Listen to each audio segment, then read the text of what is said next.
And then I met him, and I'll never forget that overwhelming sensation of being in the presence of the divine. And it's as if like a laser beam went through my head, and all of a sudden I understood. I understood things that I never understood before. I felt things I hadn't felt before. And whoever this was in front of me, I trusted.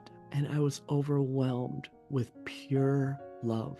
And it wasn't like the kind of love like, I love you. You know, I'm going to treat you with love, or I'm going to act like I love you, or do loving things.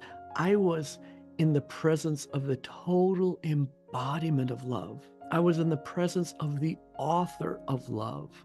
I was in the presence of the source of love. And it was consuming, totally consuming. It's as if I tried to look to the right to say, oh, there's an end to this? No, there was no end. I could look to the left. I could look up. I could look.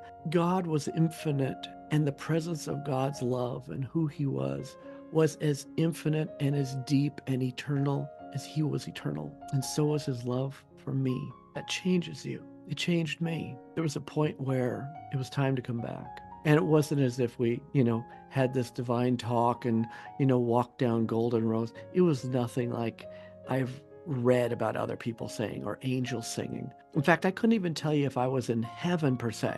There were no identification signs like welcome to heaven, nothing like that. I was in the presence of God, and that's all that mattered. That's all that mattered. The creator of the universe doesn't just know you, doesn't just like you, doesn't just love you. But the creator of the universe is madly in love with you, madly in love with you, and has hoped every hope with you, has dreamed every dream, has shed every tear, has felt those moments when you've had doubts and concerns and questions. He's been there with you the whole way. And in fact, it's not just loving you, it's not just madly love you, but the creator of the universe is your greatest cheerleader, your biggest cheerleader. So when I think about the privilege of dying and coming back, I'm reminded of a lot of lessons. And I can tell you, even though it's been several years, there's not a day goes by that I don't recognize how powerful and what a privilege it was to have that experience. But I learn something new about God every day.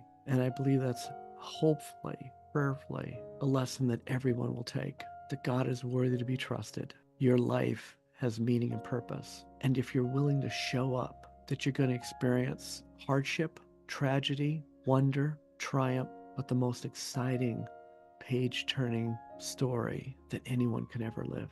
You're here for a purpose.